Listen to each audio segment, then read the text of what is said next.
Come avete detto voi, il risultato in bilico sì, però fino a quando eravamo in 11 che si chiama la squadra era il Torino che ha concesso poco a questi, perché loro sono bravi, inutile nascondere davanti.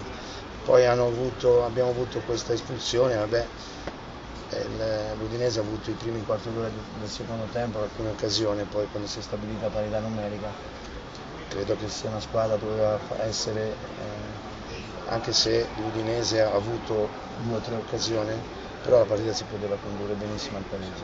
Con le espulsioni, quanto hanno condizionato questo match? Beh, condizionato, se eravamo in 11 sicuramente, credo che il primo gol sicuramente era un fallo netto, e l'Udinese fino allora non aveva fatto un tiro in porta. Poi l'espulsione di Vailate, un fallo che ci può stare, un ragazzino, insomma, si può lasciare una squadra in 11 in questa maniera.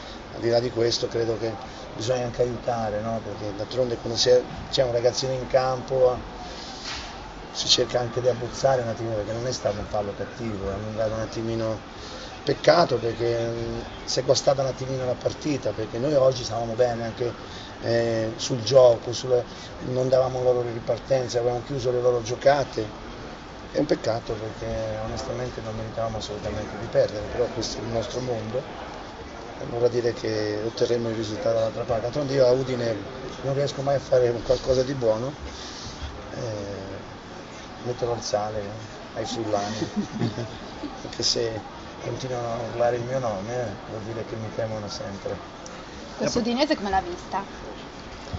Bene, l'Udinese è una buona squadra, indubbiamente, quei 3 davanti però hanno fatto poco oggi, al di là che noi abbiamo dopo dovuto concedere qualcosa, perché d'altronde io cercavo il pareggio, hanno avuto 2 occasioni bellissime dove è stato bravissimo Matteo Sereni, però se Malongà oggi mi ha fatto molto arrabbiare, se facciamo il 2 contro 1 di là, come abbiamo fatto quel gol di Ventola, lì potevamo fare gol, perché c'era tutta la possibilità, anziché fare i colpi di tacco di punta, si deve giocare anche per la squadra.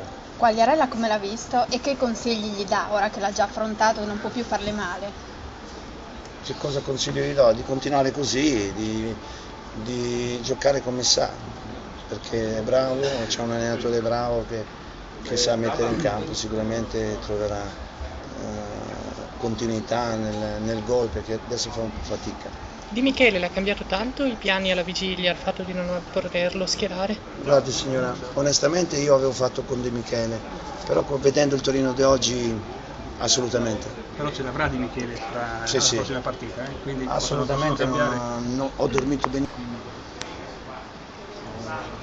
Stava diventando una maledizione questo gol che non voleva arrivare, tu che avevi segnato gol a grappolo in Serie B.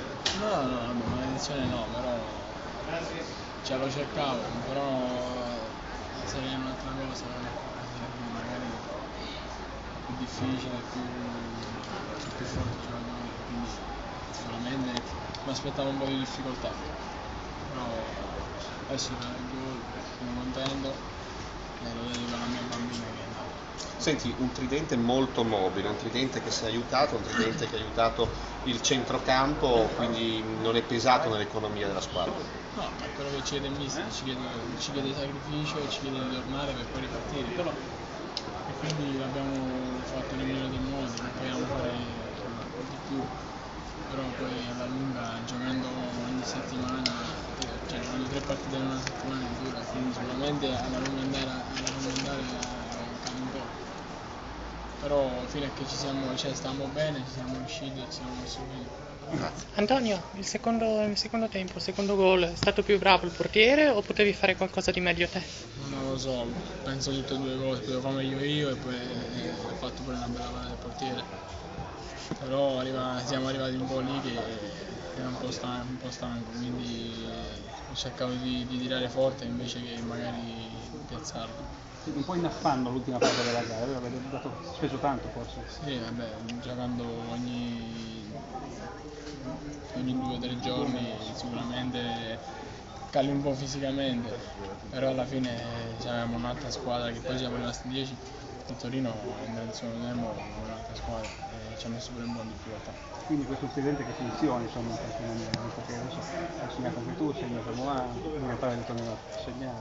Quagliarella gli basta che si sblocchi. L'importante è che la squadra del mister Diamo in causa si va a trovare sempre pronta per il bene della squadra.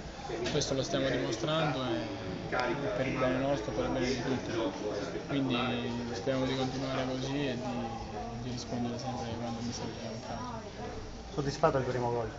Sì, è un'emozione bellissima, soddisfattissima, quindi non potevo chiedere di più.